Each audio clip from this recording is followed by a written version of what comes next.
श्रावण के महीने में जो भी दूसरा सोमवार पड़े, जो भी पड़े, श्रावण के महीने का दूसरा सोमवार। आप सबको पहले भी श्रावण के महीने में जो कथा कही उसका व्याख्यान वर्णन करा कि श्रावण का महीने का महत्व क्या है, वो भी आपको ऑनलाइन कथा में आप लोग सुन चुके हैं, लाइव कथा में श्रावण का पूरा महत्व बताया था कि श्रावण के महीने में शंकर भगवान को पूरा लेखा जोखा का भार प्रदान किया।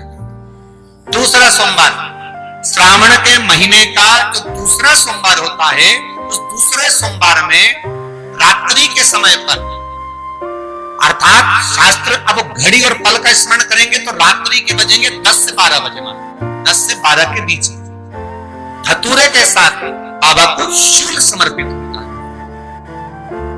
ये भी हमारी बाधाओं को, हमारी तकलीफों को, व्यापार व्यवसाय के लिए, नौकरी सर्विस के लिए, बहुत सारे एग्जाम में आप बैठ लिए, गवर्नमेंट एग्जाम के लिए बैठ लिए, नहीं हो रहा, ये 3 बार मेरे शंकर को बेलपत्री के वृक्ष के शूल समर्पित होते हैं, उसका आनंद और उससे अपने को सुख प्राप्त। पार्वती प्रसन्न हो जाती है, बाबा भोलेनाथ के चरणों में कहती है, बाबा आपने कहा कि मेरे भीतर जिस समय आपने तप करा तो आपसे रुद्राक्ष का पौधा उत्पन्न हुआ और मेरे तप करने से ये बेलपत्री का जो पौधा उत्पन्न हुआ, इसके शूल का सुख पाया, इसके शूल का सुख मुझे प्राप्त हुआ, आनंद मुझे प्राप्त हुआ है। महाराज बेलपत्री का पत्ता, बेलपत्री का कांटा, अब माता पार्वती दूसरा संवाद कह रही है बाबा भोलेनाथ जी से, बाबा मेरे द्वारा निर्मित इस बेलपत्र के वृक्ष में जो फल लगता है वो फल की महत्वता। श्रावण के महीने में किसी भी एक सोमवार को अगर व्यापार नहीं चल रहा है, नौकरी नहीं मिल रही है, तो कोई तकलीफ आ रही है, तो कोई कष्ट आ रहा है, कोई रोग बढ़ रहा है, डॉक्टर से ऐसा लग रहा है कि ये बड़ी बीमारी बताने वाला है, शरीर में कोई गांठ पड़ गई है और वो जांच के लिए गई है, तो बिल्कुल श्रावण के महीने में किसी भी एक सोमवार को गंगा जल लेकर जाइए शिव मंदिर में, शंकर जी के मंदिर में थोड़ा सा गंगा जल नंदी को समर्पित कर कर, थोड़ा अशोक सुंदरी को समर्पित कर कर, थोड़ा गणेश और कार्तिकेय को समर्पित कर कर, थोड़ा सा गंगा जल जया विषहारा शामरी बारी दौतली और देव को समर्पित कर कर, थोड़ा सा गंगा जल शिवलिंग पर समर्पित कर दो, उस गंगा जल को वापिस झेल कर लेकर आओ। 3 दिन तक लगातार उस गंगा जल को पीना प्रारंभ करो, उसके बाद जांच के लिए आप कहीं पर भी जाइए, बाबा कृपा जरूर करेगा, ये निश्चित। ये शिवलिंग जलाधारी, यहां से जल अशोक सुंदरी के पास में से नीचे की ओर गिर रहा, ठीक है। बेलपत्र नहीं है आपके पास चढ़ाने के लिए, मत चढ़ाओ। जल नहीं है चढ़ाने के लिए, मत चढ़ाओ। अक्षत नहीं है चढ़ाने के लिए, मत चढ़ाओ। पुष्प नहीं है शिव जी को चढ़ाने के लिए, मत चढ़ाओ। शमी पत्र नहीं है, मत चढ़ाओ। पर किसी शिवालय में, किसी शंकर के मंदिर में अगर तुम गए हो, तुम्हारे पास में कुछ भी नहीं है, जो भी भगवान का दर्शन तुमने किया है, तो यहां से जो पानी नीचे गिरता है, उस गिरने वाले स्थान पर मात्र अपने हाथ का 3 बार स्पर्श कर कर बाबा से दिल की बात कहकर आ जाओ, तो मन की मुराद बाबा पूर्ण कर देता है। वो सहज प्रसंग है। पहला दिन एक बेलपत्र शिव को अपनी मनोकामना कर कर, रोग धोग बीमारी तकलीफ कष्ट दूर करने के लिए शंकर के शिवलिंग पर अगर बन सके तो मंदिर में, आप लोग तो यहाँ हैं तो देवाधिदेव महादेव कंकर शंकर को चढ़ाओ, और अगर बेलपत्र नहीं हो तो बेलपत्र जो चढ़ी हुई हो उसी को धोकर वापिस चढ़ाओ। वापिस और सावन का महीना है, दिल से बाबा को ले जाए।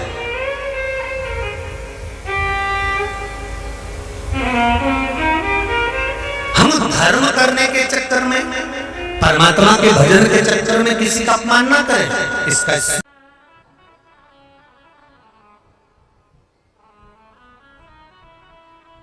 जब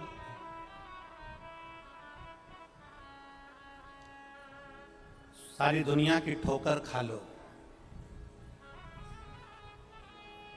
सारी दुनिया के हाथ जोड़ लो, सारी दुनिया से निवेदन कर लो, और उसके बाद भी तुम्हारी दुख की घड़ी समाप्त नहीं हो, तब प्रयास करना तुम्हारे घर में कोई गमला हो, कोई पौधा लगा हो, जो भी पौधा लगा, हम ये नहीं कहेंगे कि वो गुलाब का है कि गेंदा का है कि शमी का है कि बेलपत्री का है, जो पौधा तुम्हारे घर में लगा, जो पौधा, एक प्रयास करना। अभी सावन चालू हुआ है,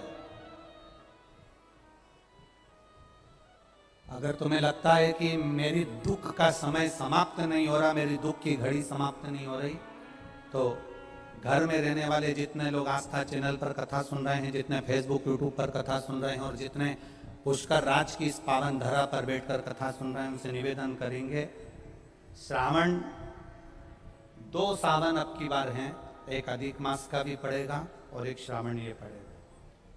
ये जब 2 श्रावण पड़ते हैं तो इसमें हरि और हर का मिलन होता है, हरि और हर का मिलन, क्योंकि अधिक मास जो है वो भगवान पुरुषोत्तम का है, भगवान विष्णु का, और सावन के मध्य में अगर पड़ रहा है तो देवाधिदेव महादेव के साथ भगवान हरि का मिलन हुआ है, इसलिए इसको हरिहर श्रावण कहते हैं।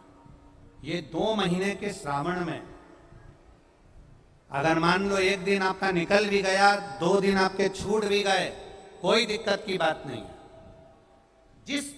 जो पेड़ तुम्हारे यहां लगा हो, जो पौधा तुम्हारे यहां लगा हो, जो वृक्ष तुम्हारे यहां लगा हो, जो क्यारा तुम्हारे यहां, कुंडी तुम्हारे यहां, उसी की मिट्टी को, उसी के पेड़ के नीचे, उसी पौधे के नीचे, उस मिट्टी को थोड़ा सा हाथ से उसको उठाकर एक लिंग की आकृति बना ले। उसमें जलाधारी बनाने की जरूरत नहीं, केवल लिंग की आकृति बनाकर उसी की पूजन वहीं कर कर, पानी चढ़ाकर 15 से 20 मिनट बाद अपना काम करने के बाद उसी को उसी मिट्टी में विसर्जन कर दें, अपनी कामना कर कर। देवाधिदेव महादेव 2 महीने के बाद क्या देगा ये वही जान सकता है। वो क्या प्रदान करेगा ये उसके ऊपर। देख लिया हमने, बहुत प्रयास कर कर देख लिया, सारी दुनिया का हमने प्रयोग कर कर देख लिया। इनसे भी पूछा, उन्होंने कहा बाथरूम इधर बना दो, वास्तु शास्त्री ने कहा ये बना दो, ज्योतिषाचार्य ने कहा ये बना दो, उन्होंने कहा ये बना दो, उन्होंने कहा वो बना दो। हमने दुनिया का काम कर कर देख लिया, हाथों की अंगूठियां बदल कर देख ली, नग आभूषण बदल कर देख लिए, सोने की दिशा बदल कर देख ली, सीढ़ियों की दिशा बदल कर देख ली। अब जब सारी दिशा बदल कर देख ली, सारा काम कर कर देख लिया, उसके बाद भी अगर हमारी ग्रह दशा नहीं सुधरे, हमने सबके दरवाजे जाकर देख लिया, देवी देवता उनके भी धोख धोख के देख लिया, पर जब भी अगर हमारी दशा ना सुधरे तो फिर कहीं मत जाना, महादेव के चरणों में जाकर बस उसकी आराधना में लग जाना, हो जाएगा। जो माताएं श्रावण के सोमवार का व्रत करती हैं वो पशुपति व्रत मत करना। जो श्रावण के सोमवार का व्रत नहीं करती हैं वो पशुपति व्रत कर सकती हैं, उनको पशुपति व्रत करने का मना नहीं। पर यदि श्रावण का व्रत आप पहले से करते आ रहे हो, श्रावण महीने का व्रत करते आ रहे हो, या श्रावण के महीने में तुम सोमवार करते आ रहे हो, तो फिर पशुपति व्रत ना करते हुए इसको 1 महीना, भले 2 हुए हो, 3 हुए हो, 4 हुए हो, रोक दो। फिर अगला जब श्रावण पूर्ण हो जाए फिर जो सोमवार आए फिर चालू कर दो। पर अगर श्रावण का व्रत करते हो तो, और अगर श्रावण का व्रत नहीं करते हो तो पशुपति व्रत चालू है, मना नहीं। श्रावण के महीने में जल चढ़ाने के पात्र 2 कर लो। कितने पात्र कर लो? जम के बोलो, 2 पात्र कर लो। भले 2 हाथ में लेकर मत जाओ, एक के ऊपर एक कलश लेकर जाओ। उसका कारण क्या है? शंकर भगवान ने मां पार्वती के सम्मुख में गंगा का आवाहन करा था। तो गंगा जी ने आकर पूछा था, स्वामी जब पार्वती आपके नजदीक में विराजमान है तो मुझे बुलाने का कारण क्या था? भगवान शंकर कहते हैं, श्रावण का महीना प्रारंभ हो रहा है, जब मेरे ऊपर सृष्टि का भार आएगा तो मुझे गंगा और पार्वती दोनों की जरूरत पड़ेगी। जब घर में विवाह आता है, शादी आती है, कोई फंक्शन आता है, कोई मेहमान आते हैं, तो थोड़ी ड्यूटी बढ़ जाती है। रोज 8 बजे उठते हो, पर शादी रहती है तो कितनी बजे उठना पड़ता है? सुबह 6 बजे 7 बजे। यहाँ पर भी आप रोज अपने घर पर उठते होगे 8 बजे तक 7 बजे तक, पर यहाँ तो तुम जब सो रहे होगे तो सवेरे कब हो जाती है और रात कब हो जाती है तुम्हें नहीं मालूम पड़ता होगा कि कब रात होगी कब सवेरे होगी।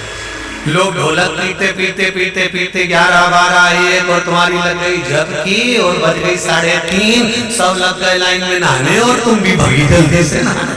अब नहाने भी कहाँ जाए तो माता इतनी चतुर, उन्हें का बरसती हो रही है जल की। भगवान भी सोच समझ के पानी गिराता था, 3 बजे से गिराना चालू करता था 6 बजे तक। उस बीच में भगवान को भी मालूम है मिश्रा जी कहाँ से नल लाएगा, इसलिए उन्होंने चारों तरफ से पानी गिराया।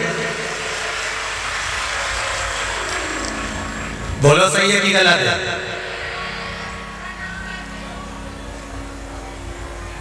सब बाहर निकली धीरे से,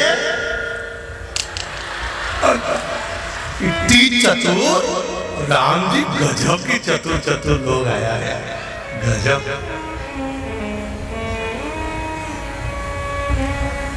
पर एक बात कहूंगा, दिल लेकर आए हो, मेरा महादेव भी तुमको दिल से लुटाएगा, ये पक्का है। दिल लेकर आए हो। कल हम जब आप लोगों से मिलने, हमारा नियम है, जो हम जहाँ भी कथा भी करते हैं, चाहे रायसेन करी हो, चाहे सागर करी हो, चाहे जहाँ कथा करते हैं, वहाँ रात में जो लोग रुकते हैं उनसे प्रयास रहता है कि थोड़ा मिले। एक नियम बना रखा, भले वो 1,00,000 लोग हों, 25,000 हो, 50, और जितने टेंट लगते हैं सब में मिलने का मन करता है। आपसे कल भी मिलने आए थे और कई लोगों की आंख में आंसू भी थे, कई लोगों के हृदय भी नम थे कि हम अब कल चले जाएंगे, पर दुख मत करना।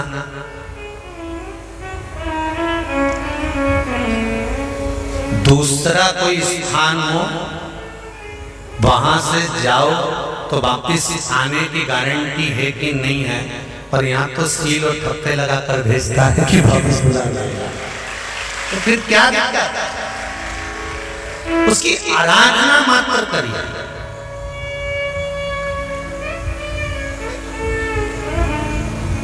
खूब धनपति भी बैठे हैं, खूब। आप लोगों में कोई कमी नहीं है, किसी की यहाँ जमीन है तो किसी की गाड़ी है, तो किसी का बंगला है, किसी की सत्ता है, किसी का आनंद है, बहुत बैठे हैं। पर आप लोगों ने 7 दिन जो कथा, एक ये पटिया लगा हुआ है, तख्ता लगा हुआ है, और उस पर आराम से सोकर 7 दिन कथा का रसास्वादन जो करा है, वो जिंदगी भर नहीं भूल पाओगे। बाबा इतना देगा कि आप लोग उसकी कृपा ही दर्शन।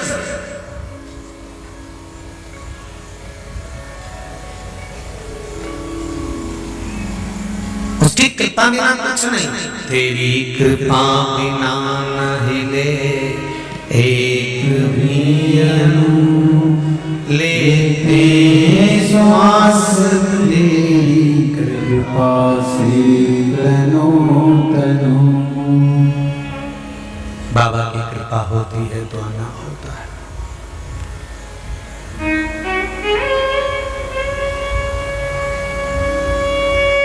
कोई नेपाल से, कोई झारखंड से, कोई उत्तराखंड से, कोई चेन्नई से, ना जाने कहां कहां से पधारे, कोलकाता से। शिव कृपा है। कावड़ का जल लेकर, हाथ में जल लेकर, जितने कदम चलकर हम शंकर के मंदिर तक या बेलपत्र के वृक्ष तक जाते हैं, जितने कदम चलते हैं उतने तीरथ हम पार कर शिव के नजदीक पहुंच जाते हैं। उतने तीरथ पार कर, सारे तीरथ धाम आपके चरणों में। हे भोलेनाथ प्रणाम आपके चरणों में। सारे तीर्थ वहीं पर है, वहीं।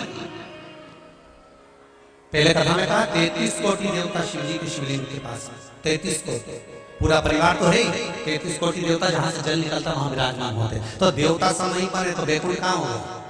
ब्रह्मलोक, इंद्रलोक, जल लोक, वरुण लोक, गरुण लोक, सारे लोग वहीं।